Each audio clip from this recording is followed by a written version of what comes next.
یہ صورت مکی ہے، تقریباً 54 آیات پر مشتمل، اور ڈاکٹر صاحب اسے تفصیل سے بیان کرتے ہیں۔ ان کی تفسیر میں تاریخی واقعات، قوم سبا کی کہانی، شکر گزاری، توحید، قیامت اور انسانی فطرت کے سبق پر بہت زور ہے۔ سورت کا آغاز اللہ کی حمد اور اس کی بادشاہی۔ سورت کی پہلی آیت میں اللہ کی مکمل حمد بیان کی گئی ہے۔ جو کچھ آسمانوں اور زمین میں ہے سب اسی کی ملکیت ہے، اور آخرت میں بھی تعریف اسی کی ہے۔ ڈاکٹر سرار کے مطابق کائنات کا ہر نظام اللہ کے قبضے میں ہے۔ انسان کو اپنی کمزوری اور اللہ کی حکمت کا احساس ہونا چاہیے۔ اللہ کا علم اور قدرت۔ آیت 2 سے 3 میں بتایا گیا ہے کہ اللہ جانتا ہے زمین میں کیا داخل ہوتا ہے، کیا نکلتا ہے، کیا آسمان سے اترتا ہے، کیا اوپر چڑھتا ہے۔ یہ سب اللہ کی کامل نگرانی اور علم محیط کا بیان ہے۔ قیامت کا انکار کرنے والوں کا جواب، آیت 3 سے 9۔ کفار کہتے تھے قیامت نہیں آئے گی۔ اللہ فرماتا ہے قیامت ضرور آئے گی، اور اللہ کو ہر چھوٹی بڑی چیز کا علم ہے۔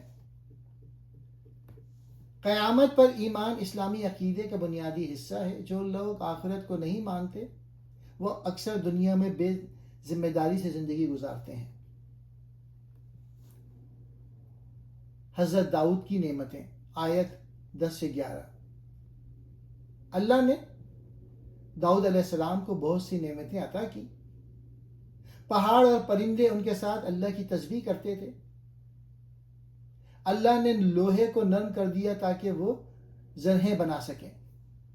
ڈاکٹر سرار احمد کہتے ہیں اللہ نے انبیاء کو روحانی اور دنیاوی دونوں صلاحیتیں عطا کی۔ یہاں یہ بھی سکھایا گیا کہ محنت اور ہنر بھی اللہ کی نعمت ہیں۔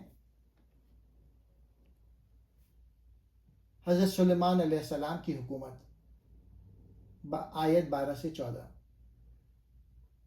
حضرت سلیمان علیہ السلام کو اللہ نے عظیم سلطنت عطا کی۔ ہوا ان کے تابع تھی، جنات ان کے حکم سے کام کرتے تھے، وہ بڑے بڑے تعمیراتی کام کرتے تھے۔ پھر ان کی وفات کا ذکر آتا ہے۔ جب وہ انتقال کر گئے تو جنات کو کافی دیر تک معلوم ہی نہ ہوا۔ اس واقعے سے معلوم ہوتا ہے کہ غیب کا علم صرف اللہ کے پاس ہے۔ جنات بھی اللہ کے بندے ہیں اور انہیں غیب کا علم نہیں۔ قوم سبا کی نعمتیں اور ناشکری، آیت 15 سے 19۔ یہ سورت کا مرکزی واقعہ ہے۔ کنگڈم آف سبا کو اللہ نے بڑی نعمتیں دیں۔ یمن میں ایک قدیم قوم، زرخیز باغات، امن اور خوشحالی، آسان تجارت کے راستے۔ اللہ نے کہا اپنے رب کا رزق کھاؤ اور اس کا شکر ادا کرو، لیکن انہوں نے ناشکری کی۔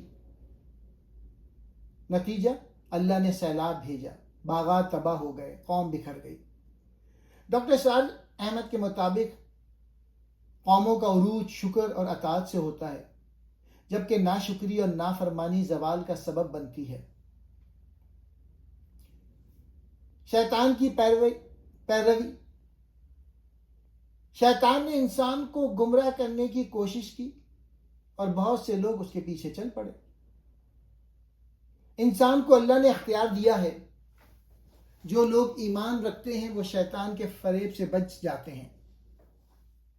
جھوٹے معبودوں کی حقیقت۔ اللہ فرماتے ہیں کہ جن کو لوگ اللہ کے سوا پکارتے ہیں وہ نہ آسمان میں نہ زمین میں کوئی اختیار نہیں رکھتے۔ توحید کا مطلب ہے کہ اختیار صرف اللہ کے پاس ہے۔ قیامت کے دن کا منظر، آیت 31 سے 33۔ قیامت کے دن کمزور لوگ اپنے لیڈروں کو الزام دیں گے۔ لیڈر کہیں گے کہ تم خود ہمارے پیچھے چل پڑے۔ ڈاکٹر سرار احمد کہتے ہیں قیامت کے دن ہر شخص خود ذمہ دار ہوگا۔ کسی کو گمراہ کرنے والے اور گمراہ ہونے والے دونوں کو سزا ملے گی۔ مال و دولت کی حقیقت، آیت 35 to 39۔